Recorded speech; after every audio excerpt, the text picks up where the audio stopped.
que le sujet que Jean-Sébastien va maintenant introduire.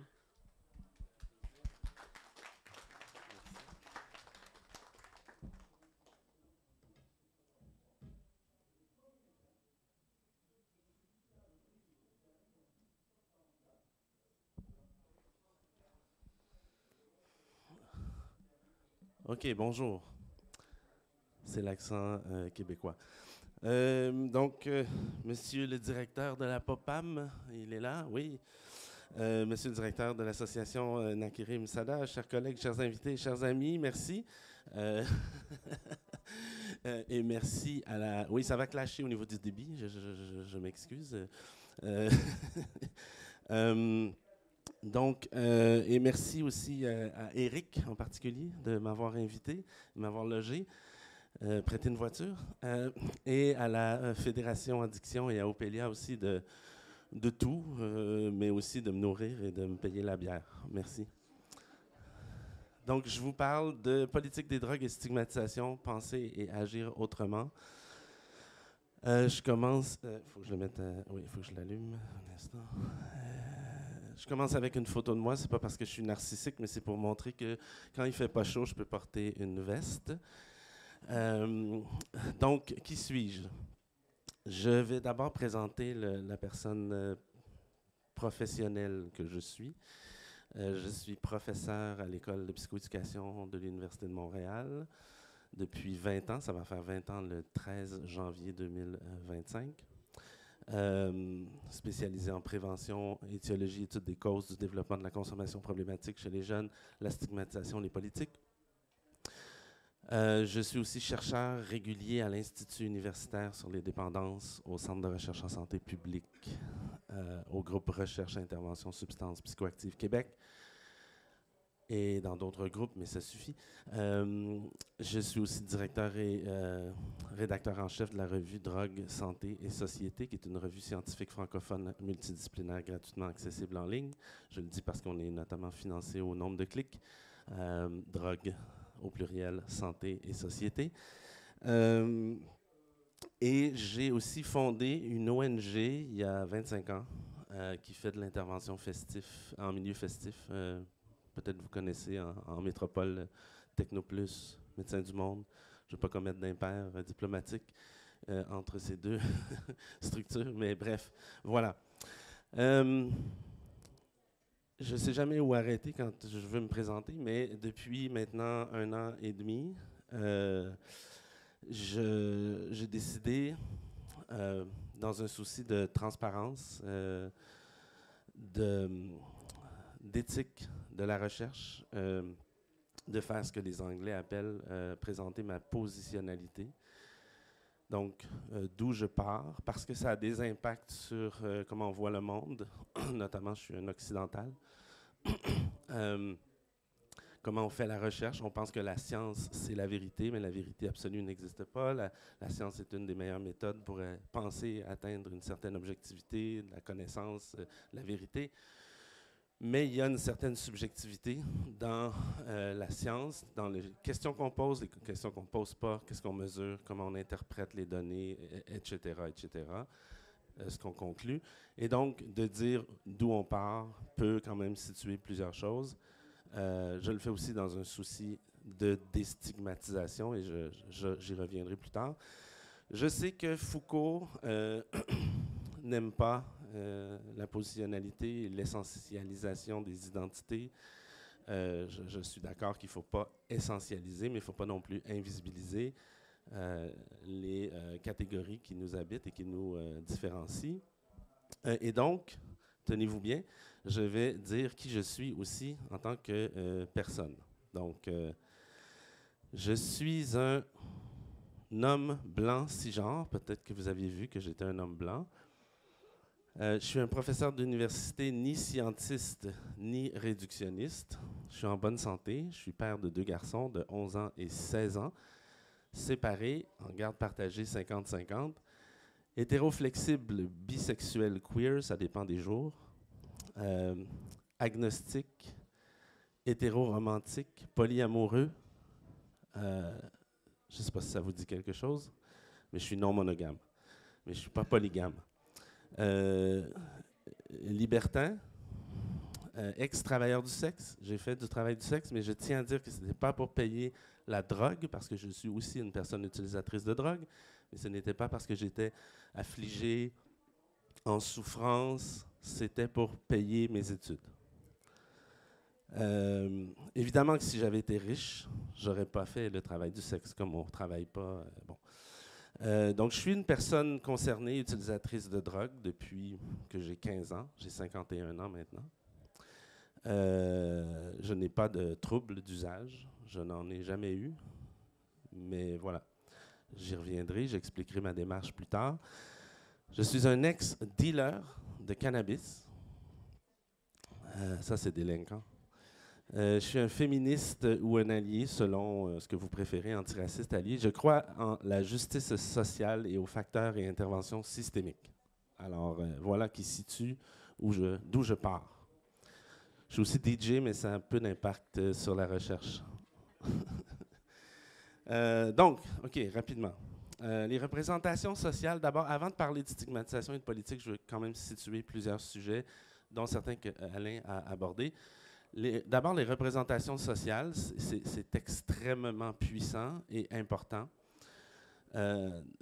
Comment les choses sont représentées dans la société, dans les médias, dans tout, dans les discours. Ici, j'illustre deux représentations aux extrêmes, aux antipodes, sur le cannabis, un film américain du début du dernier siècle qui s'appelait Reefer Madness, donc la folie du cannabis, où une jeune fille de bonne famille se fait offrir un joint par un garçon et c'est la déchéance jusqu'au matricide, typique de ce qui arrive aux consommateurs de cannabis. On voit ça tous les jours. Non, je blague. Et c'était très sérieux, c'était financé par le gouvernement américain, mais aujourd'hui, vous regardez ça avec une lunette moindrement nuancée et contemporaine, et c'est une comédie, une pure comédie. À l'autre extrême, il y a les Snoop Doggy Dogg qui disent que le cannabis, c'est naturel, c'est bon pour la santé, tout le monde devrait en consommer et ça serait la paix sur Terre. Bon, il y a ces deux discours-là et évidemment, ces représentations-là teintent nos visions et ces représentations-là évoluent beaucoup, les perceptions, les représentations, selon les époques, la culture, l'évolution des connaissances, la politique, l'économie. Je pourrais parler de ça longtemps, mais je n'ai pas le temps. Évidemment, le statut légal ou pas des substances. Juste se rappeler que la consommation de tabac a déjà été passible de peine de mort dans l'histoire de l'humanité, en Russie, je crois en Turquie, il y a quelques siècles. Donc, ces représentations, je vais y revenir plus tard, mais c'est vraiment quelque chose qu'il faut comprendre, analyser et même essayer d'influencer pour que les choses soient un peu plus raisonnables. Je parle rapidement de hiérarchisation du risque. C'est fascinant quand on s'intéresse à la prise de risque dans nos sociétés, comme on voit que il y a des risques qui sont beaucoup plus élevés que d'autres, mais qui sont plus acceptés. Et je n'ai pas trouvé d'exemple pour Mayotte, mais je vais vous donner l'exemple de mon fils, lors de son anniversaire de 12 ans. Il voulait aller voir les motocross, les courses de motocross. Alors, je suis allé, parce que ça ne m'intéresse pas, mais bon. Les mecs qui font la course, mais aussi ils font des sauts libres où ils risquent leur vie à chaque saut. Ils font des sauts libres dans les airs et je voyais la foule applaudir à tout rompre. Quelque chose qui est franchement plus dangereux que de consommer du cannabis. Mais pourtant, socialement, on peut voir le cannabis.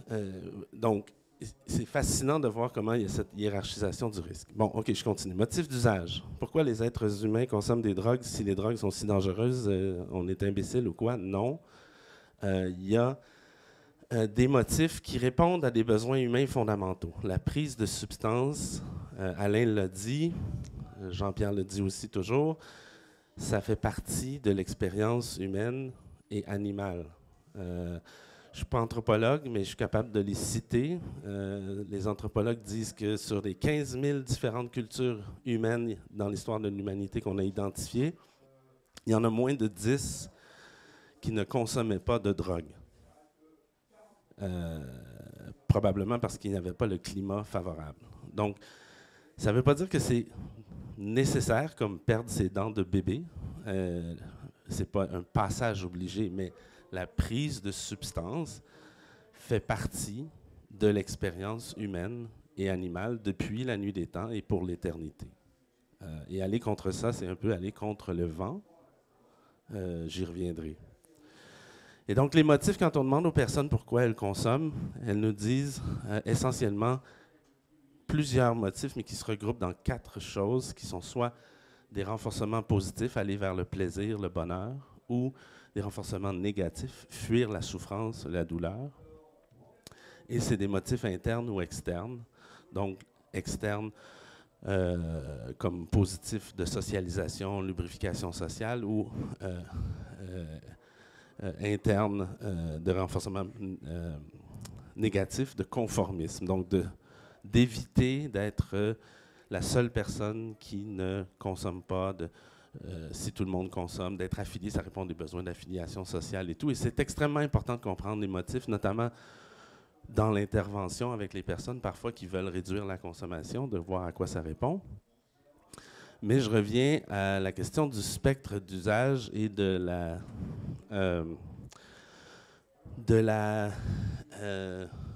la nature fondamentalement normale de la consommation de substances, et aussi de sortir de la vision totalement déconnectée d'une réalité épidémiologique à l'effet que non, il n'y a pas que des personnes abstinentes, des bonnes personnes, et des personnes droguées, des mauvaises personnes.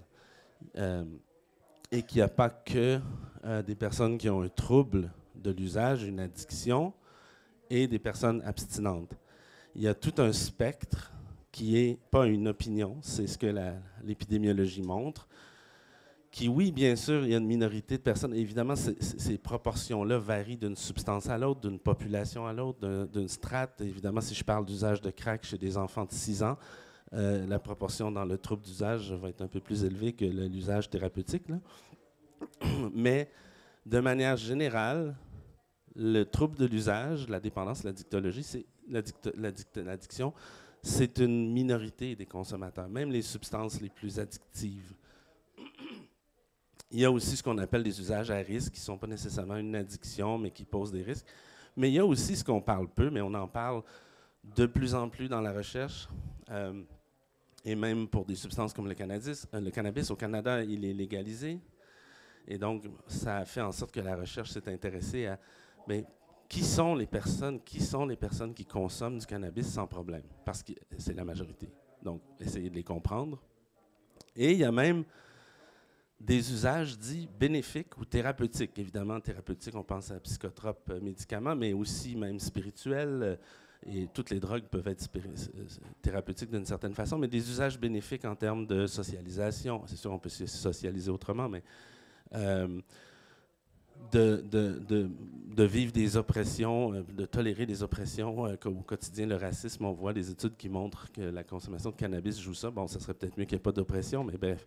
Mais aussi simplement de plaisir. Le plaisir fait partie de la santé. Et donc, bon, consommer 2 paquets de cigarettes par jour pour le plaisir, peut-être qu'on y perd au compte. Mais il y a tous ces usages. Et cette complexité, si on ne la reconnaît pas et on ne l'embrasse pas, ben on sera extrêmement mauvais dans les politiques publiques et dans l'intervention. Je disais que la consommation fait partie de l'expérience humaine et animale. J'aime toujours rappeler à des gens qui me disent que la consommation de substances, c'est mal. Là, je dis toujours, écoutez, il y a plein d'exemples d'animaux. Il y a notamment les dauphins qui ont été captés ici dans la mer au large des côtes du Mozambique par la BBC avec des leurres pour les filmer. Ils ont envoyé des faux dauphins avec des caméras pour pouvoir aller dans leur habitat. Et ils ont filmé les dauphins qui mâchent le poisson globe, le fugu, qui dégage une neurotoxine, la tétrodexine, qui est un neurotoxique, mais les dauphins en prennent juste une petite quantité et se passent le poisson globe d'un à l'autre et le laissent aller vivant. C'est quand même gentil. Ensuite, on les voit, je n'ai pas le temps de montrer la vidéo, se frottent les uns contre les autres comme s'ils étaient sur la MD dans une rave. Quand j'ai vu cette vidéo, je me suis dit, est-ce que ce sont des déchets sociaux, des pourris, des immoraux, des malades, des criminels? Je pense que poser la question, c'est y répondre. Et vous allez me dire, ben, c'est peut-être juste les dauphins. Non, c'est aussi les lémures qui prennent les 1000 pattes pour les antiparasites, mais ils aiment aussi la neurotoxine. Ils croquent dedans, ils en prennent beaucoup, et ils flippent, et ils délirent. Et on voit les lémures qui voient sur des vidéos l'autre le faire, et il fait, moi aussi j'en veux. Les fourmis qui élèvent des ranchs de pucerons aux jus psychédéliques, on ne comprend pas pourquoi. C'est pas utilitaire, c'est pour avoir du fun de fourmis peut-être. Aussi les lamas qui mâchent la feuille de coca. Non, les alpagas, pardon, qui mâchent la feuille de coca pour s'adapter à des altitudes qu'ils ne pourraient pas tolérer. C'est de la survie.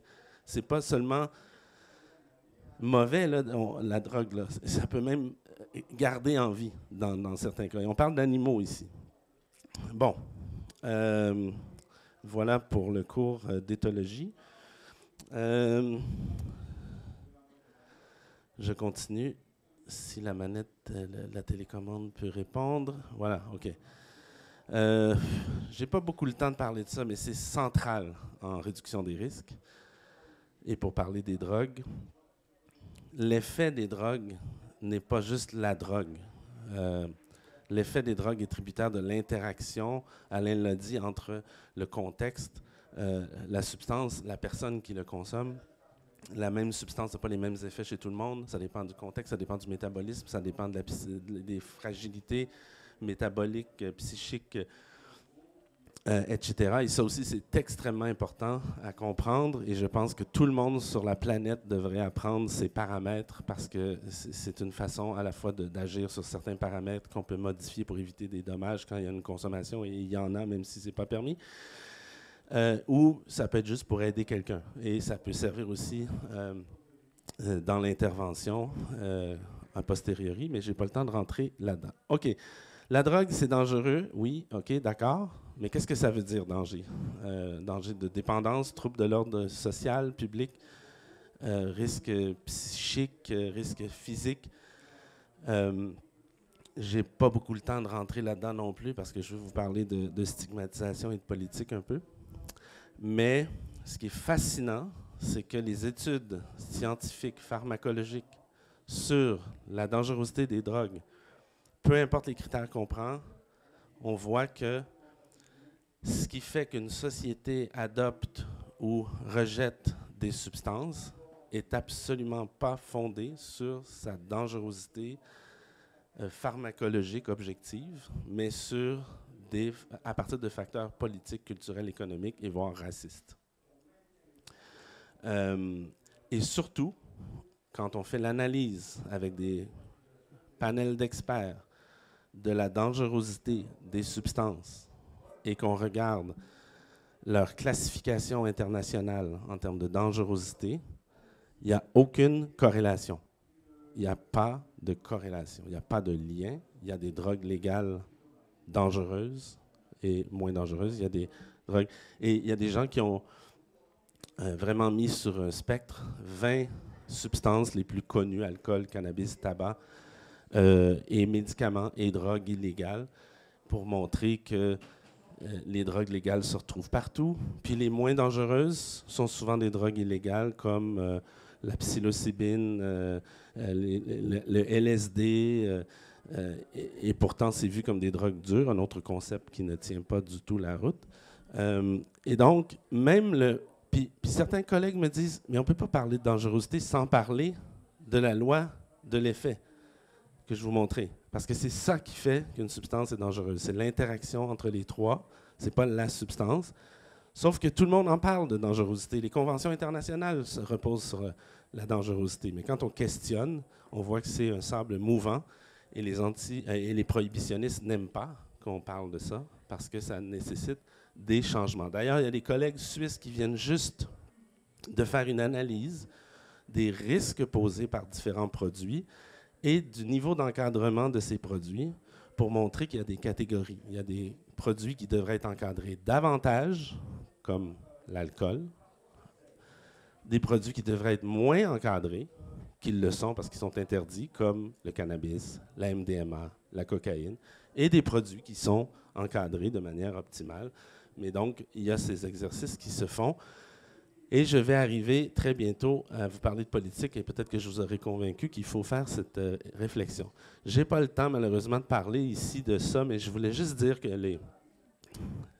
Alain l'a dit, la maladie du cerveau, tout ça, c'est un peu à la fois stigmatisant et pas bien ancré dans les connaissances. Les critères d'un trouble d'usage sont extrêmement subjectifs. Et bon, c'est peut-être moins applicable ici, mais moi, j'aime beaucoup changer consommation par travail pour me rendre compte que tous mes collègues et moi avons un trouble modéré de dépendance au travail, mais ce n'est pas un trouble, le travail, parce que c'est valorisé socialement. Et c'est surtout la stigmatisation qui fait que c'est un trouble. Et je termine justement en disant, qu'est-ce qui fait que des personnes ont des problèmes? Alain l'a dit, c'est beaucoup le contexte. C'est sûr qu'il y a des éléments personnels, mais quand on regarde ce qui fait qu'une personne consomme de manière problématique ou qu'il y a un trouble, une addiction, pas seulement usager de drogue, pas seulement consommer, ce que la littérature scientifique montre, c'est que ce sont surtout des facteurs biologiques, un tempérament difficile, troubles de comportement, de la violence subie pendant l'enfance, des traumatismes, des troubles psychologiques, des usages précoces et lourds, et la stigmatisation et l'exclusion sociale qui expliquent les troubles d'usage beaucoup plus que n'importe quoi lié aux produits. Alors voilà, je vous parle de stigmatisation. Et je commence par une citation d'Albert Einstein qui dit « Dure époque que celle où il est plus simple de désagréger un atome qu'un préjugé ». Alors je vous invite à essayer de défaire un préjugé sur la drogue ou sur moi, ou les deux. L'origine de la stigmatisation, ça partait d'une bonne intention, c'était de marquer les esclaves fugitifs pour savoir que c'est une mauvaise personne et pour que la personne change son comportement. C'est le but. Donc, c'est essentiellement, je ne fais pas un cours sur la stigmatisation, mais c'est de marquer et identifier des individus qui ont des comportements répréhensibles moralement, qui contreviennent aux normes, et on porte des préjugés et stéréotypes négatifs, on utilise des étiquettes et langages problématiques, et on détermine que des personnes sont des bonnes ou mauvaises personnes, malades, etc. Dans le but de changer leur comportement, par 3 types de stigmatisation qui se manifestent, soit l'auto-stigmatisation, les personnes usagères s'auto-stigmatisent, se disent « je suis une mauvaise personne », je ne mérite pas d'avoir des amis, de la famille, du travail, de vivre. La stigmatisation sociale, dans les discours, les représentations, les médias, etc., la télé, comment on présente les personnes qui consomment. Et la stigmatisation structurelle, les politiques, les règles, qui, de facto, stigmatisent. Évidemment, si c'est une règle qui interdit, bien évidemment, stigmatiser, c'est contrevenir aux normes. Donc, la règle est en elle-même une source de stigmatisation. Donc, la stigmatisation, au-delà de ça, qu'est-ce que ça fait? Bien, ça réduit les ressources que les personnes peuvent avoir, auxquelles les personnes peuvent avoir accès. Les relations sociales sont affectées, les mécanismes d'adaptation. Et c'est là que moi, j'ai flippé quand j'ai vu les conséquences de la stigmatisation. Ce n'est pas de changer le comportement comme on veut. On souhaite ça, mais en fait, on empire la situation parce que d'abord, c'est une déshumanisation. Et ça permet toutes sortes d'atrocités avec des personnes qui deviennent moins qu'humaines. Les personnes ont un sentiment de honte, moins d'estime, plus de détresse, plus d'anxiété, plus de dépression et d'isolement social. Et rappelez-vous les motifs de consommation. Donc, les personnes consomment plus parce qu'elles sont en détresse suite à la stigmatisation. Et il y a moins de demandes d'aide et il y a une discrimination qui est faite dans l'accès au logement, aux soins et à l'emploi. Et on sait que l'emploi et le logement sont les 2 principaux mécanismes d'intégration sociale. Et aussi plus de pauvreté, d'itinérance, moins bon état de santé, prison, suicide. Donc, ce qui a fait en sorte que maintenant, en santé publique, on considère que la stigmatisation est un déterminant social de santé, en soi. Parce que ça influence plusieurs personnes, plusieurs facteurs de risque. Ça limite l'accès aux ressources, qui limite les risques de développer un problème ou les conséquences de ce problème. C'est fortement relié aux inégalités à travers le temps. Et donc, en santé publique, on dit maintenant qu'il faut s'attaquer à la stigmatisation plutôt qu'à ces mécanismes d'action et vraiment réduire la stigmatisation. Et vous aurez compris que dans les solutions, ben, il a changé les politiques. Évidemment, certaines personnes mal intentionnées vont dire ben, on n'est quand même pas pour légaliser le meurtre, on ne va pas déstigmatiser l'inceste. Bon, là, on n'est pas dans l'inceste, on est dans la prise de substances, un comportement ancré dans l'existence humaine et animale. Il ne faut pas le perdre de vue. Quelles sont les solutions à la stigmatisation? Certains vont dire qu'il faut cadrer comme un problème de santé, mais comme disent plusieurs, nous ne sommes ni criminels ni malades. Moi, je ne suis pas malade. Puis, le problème avec ça, c'est que c'est aussi stigmatisant. On pathologise les personnes. Et même, il y a des études qui ont montré que quand on présente l'addiction comme une maladie, ça augmente la stigmatisation parce que les gens se disent « Ah ben voilà, c'est fatal, c'est une maladie, c'est une personne comme ça, c'est une autre étiquette. » Et c'est pas nécessairement une solution de le présenter comme ça. C'est sûr que c'est mieux. Certains vont dire non, mais je pense que c'est quand même mieux que de présenter comme un problème strictement criminel, de passer de manière étapiste vers la santé publique. Mais pour la majorité des consommateurs, ce n'est pas un problème. Il n'y a pas besoin de prise en charge. Les autres solutions ne sont pas toutes bien soutenues, mais les hypothèses, c'est de changer le langage et d'arrêter de parler de junkie, puis de faire attention aux mots. Les mots sont porteurs de biais, ce n'est pas juste du political correctness.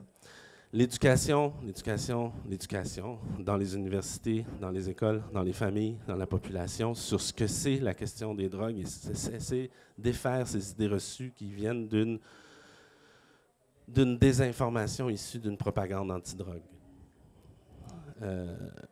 Et changer, je l'ai dit, les représentations, promouvoir l'inclusion et impliquer les personnes concernées, comme on a vu hier dans le panel de la fin de l'après-midi, et changer les représentations. Et c'est là où j'en viens, je vais en venir bientôt.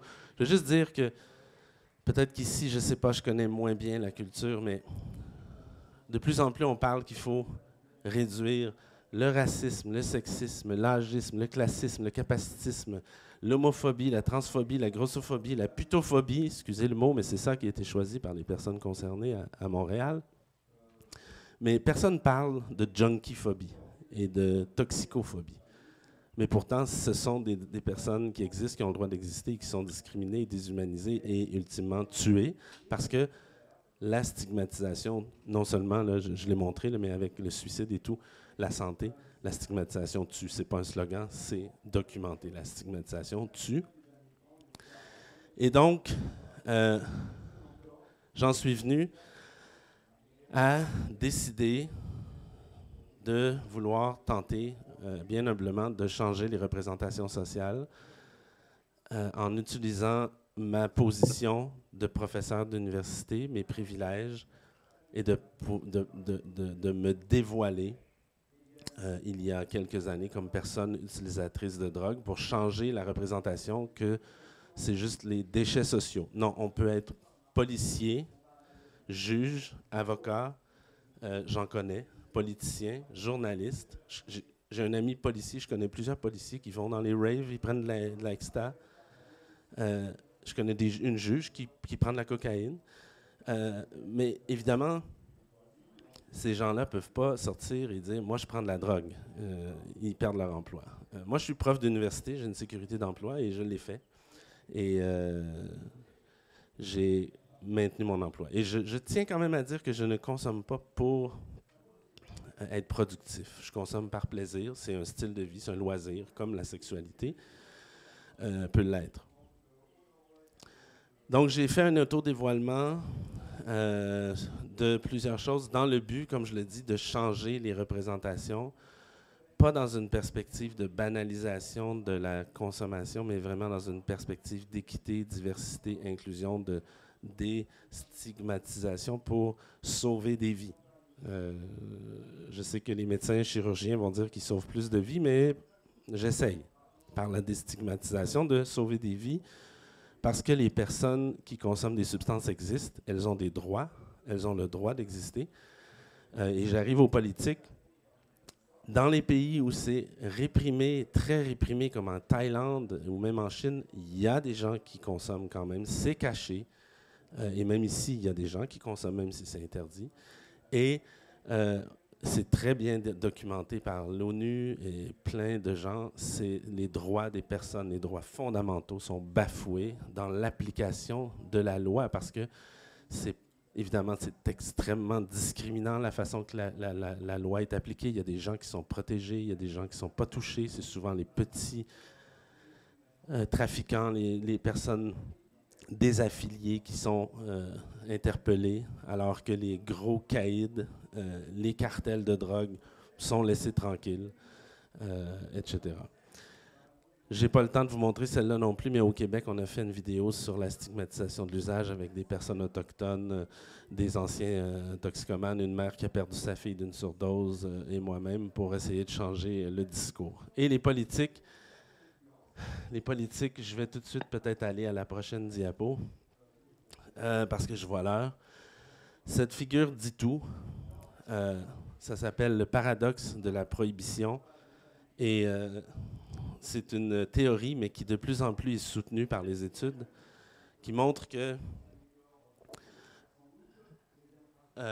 sur l'axe des X en bas, c'est les politiques possibles. Elles ne sont pas toutes représentées, mais ça va de l'ultra-prohibition avec peine de mort jusqu'à la commercialisation avec promotion et publicité, etc., en passant par une décriminalisation, dépénalisation de facto dans la loi, une légalisation très stricte d'un monopole d'État encadré par l'État jusqu'à une libéralisation vers un modèle commercial, etc. C'est à peu près, en résumé, ce qui est possible. Puis, l'axe des Y, ce sont les méfaits sociaux et de santé, publics et personnels. Et ce que ça dit et ce qu'on voit, c'est que les deux extrêmes sont les pires modèles.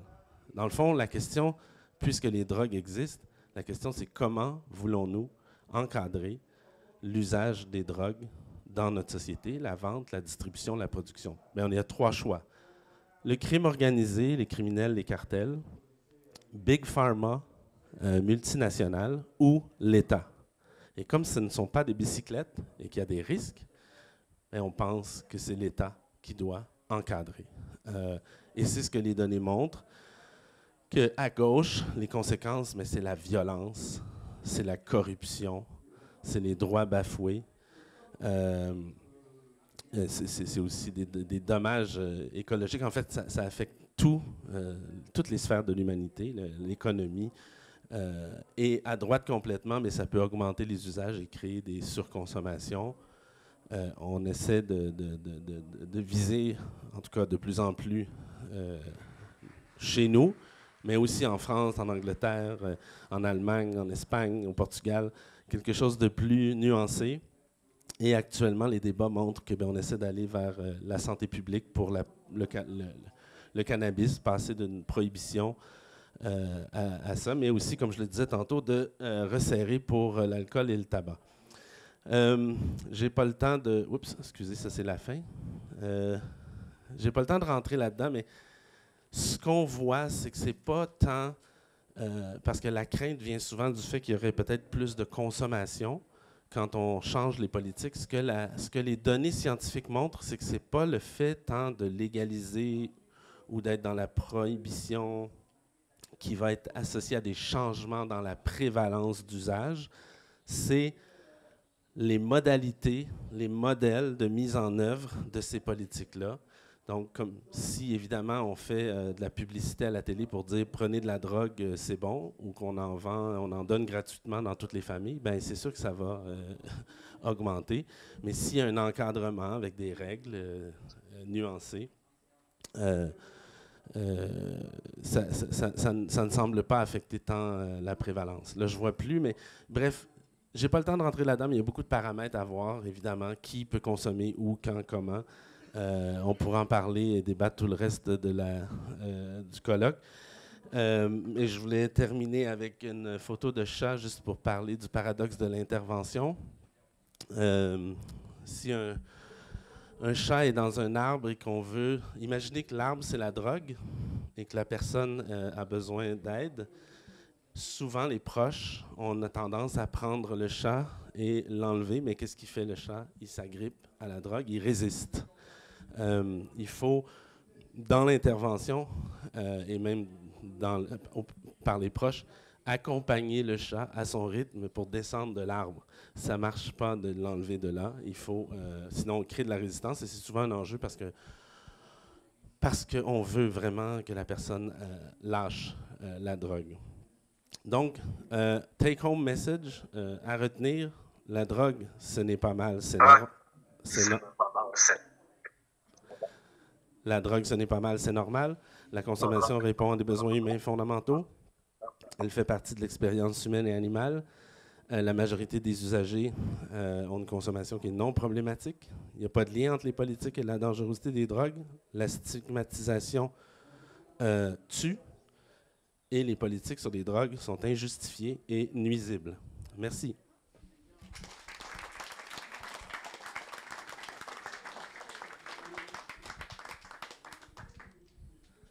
Oui, plaintes, commentaires, questions. Des questions? Des plaintes? Des réclamations?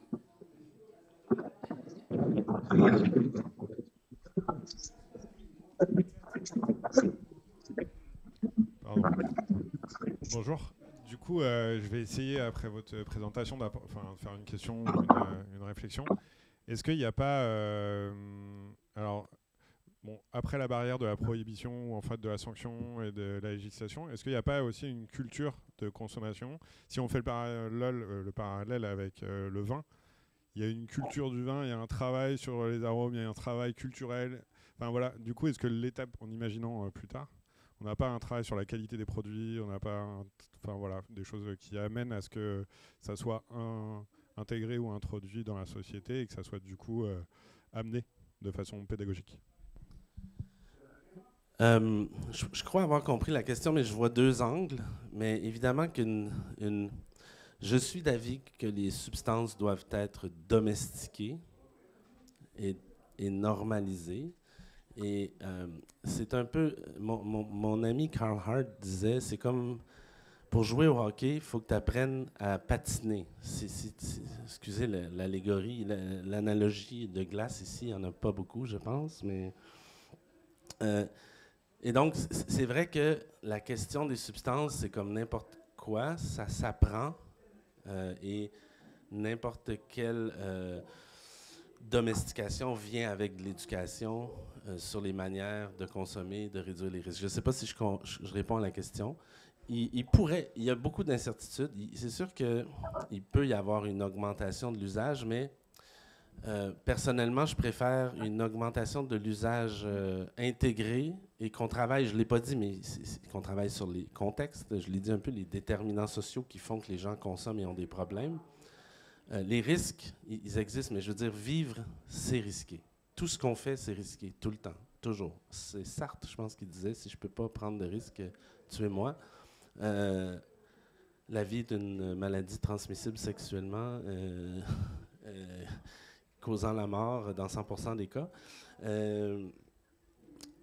Mais je ne sais pas si je réponds, mais il peut y avoir effectivement une augmentation, mais je pense qu'il faut éviter d'aller vers quelque chose comme on voit en France, désolé, où un Français me disait, le vin, c'est pas une drogue, c'est un aliment. Je pense que cette vision qui traite le produit comme sans risque, et voire même valorisé, parce que c'est ce qu'on voit chez nous. Les personnes qui consomment des substances sont stigmatisées, mais les personnes qui ne consomment pas d'alcool sont stigmatisés. C'est complètement l'inverse et c'est complètement absurde. Il faut cesser de stigmatiser et il faut normaliser, ce qui veut dire que c'est ni une bonne chose ou une mauvaise chose, c'est quelque chose qui existe. Les personnes qui existent ont des droits, il faut les intégrer. Mais je suis parti dans toutes les directions. Je ne sais pas si j'ai répondu. Alexandre, tu peux m'aider aussi au besoin. C'est mon traducteur culturel.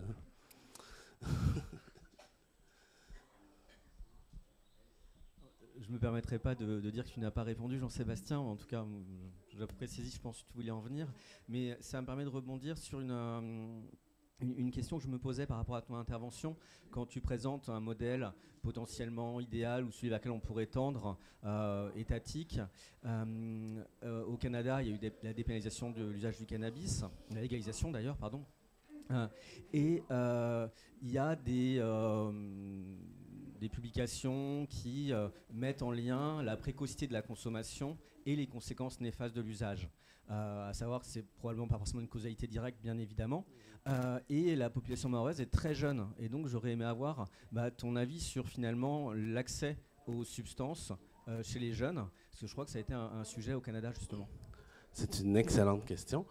Déjà, je n'ai pas très nuancé. La question de l'encadrement par l'État, je pense que ça peut permettre... on peut être souple, mais au début, il faut y aller. Il peut y avoir possibilité de quelques acteurs du milieu économique, mais il faut qu'ils soient encadrés par l'État. Il ne faut pas laisser le marché complètement libéralisé.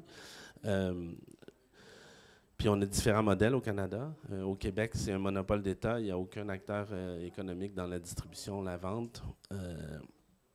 Oui, l'accès, c'est la clé.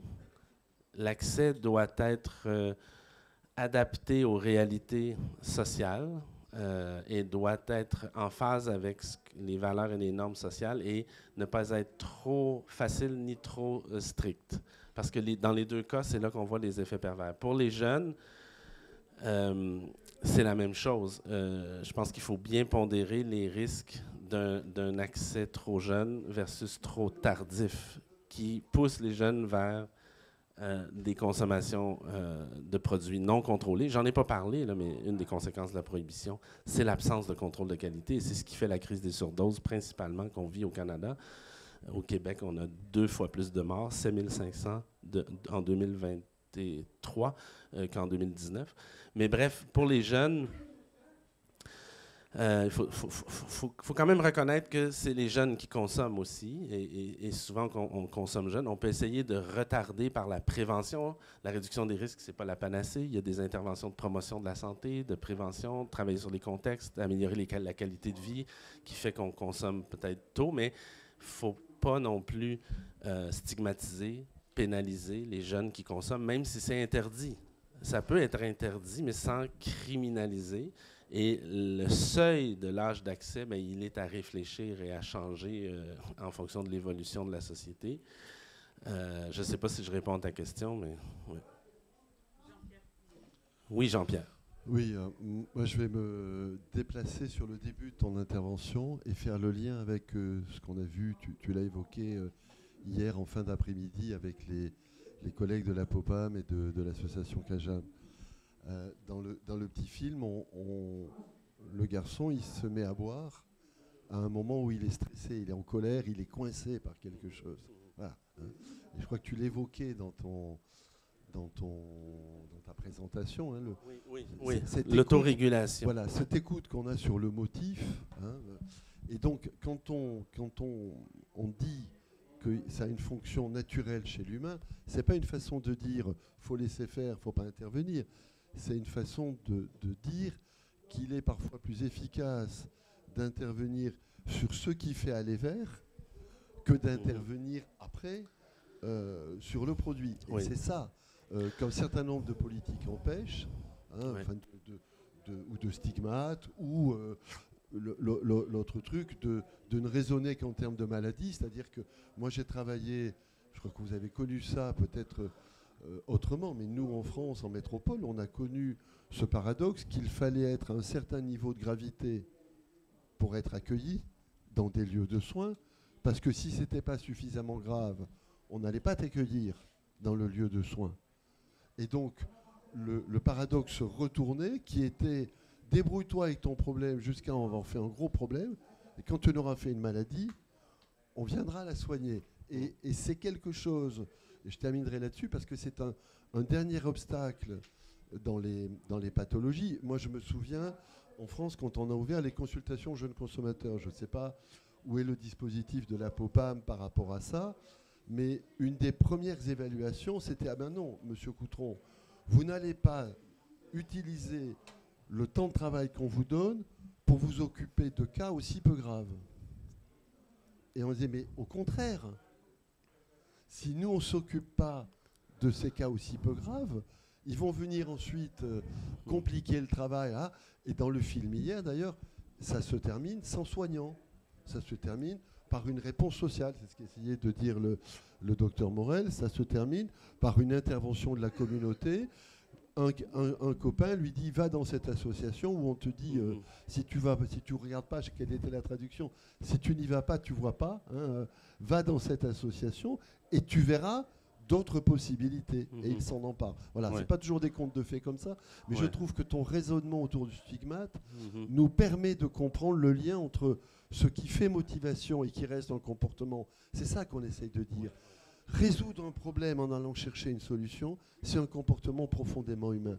On peut se tromper dans le choix de la solution. On peut se tromper, mais l'erreur, elle est humaine.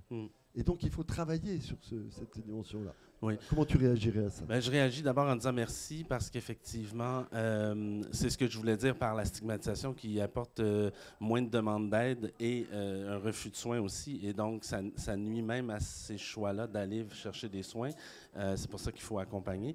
Mais je réagis aussi ça me fait penser à deux choses importantes. Je pense qu'il faut nuancer, que j'ai fait vite.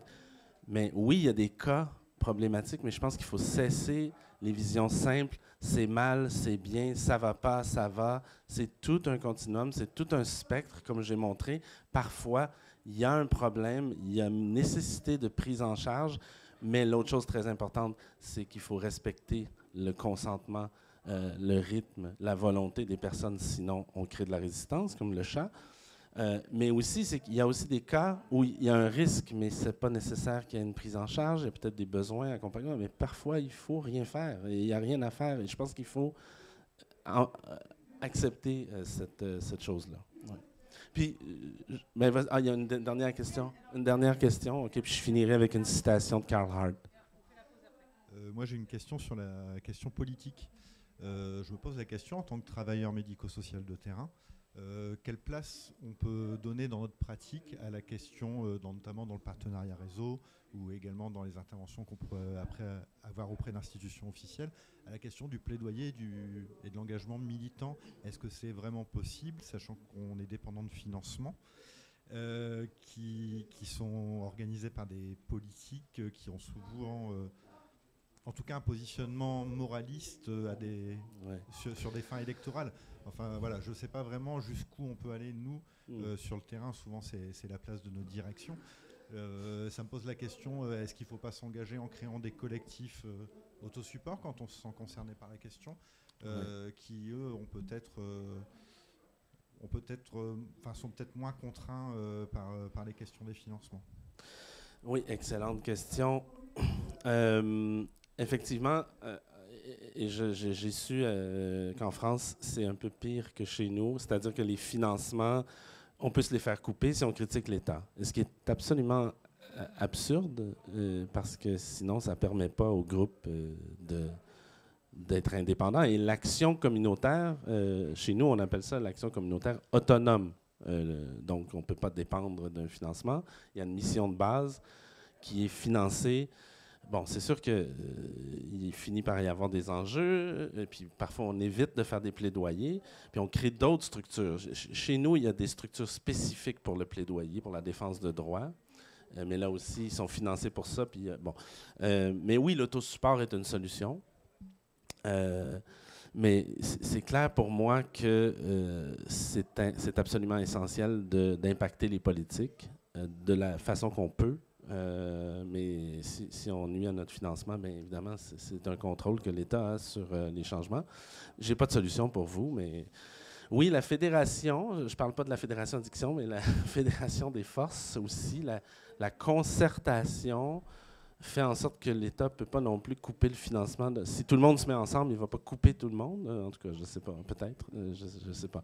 Moi, en tout cas, pour mettre en place le drug checking là, dans les milieux festifs, l'analyse de substances, ben, je me disais, la solution, si je ne veux pas me faire embêter par la police ou des choses, c'était de le faire en concertation. Donc, je pense que d'allier les forces est une solution. J'ai pas de solution magique pour la France. Mais je termine avec la citation de Carl Hart, en fait, qui est un article qu'il a écrit. Je le traduis en français. Il dit « Exagérer les méfaits des drogues, ça tue les Noirs. » Et il est lui-même noir. Ça vaut la peine d'y réfléchir. Merci. Merci.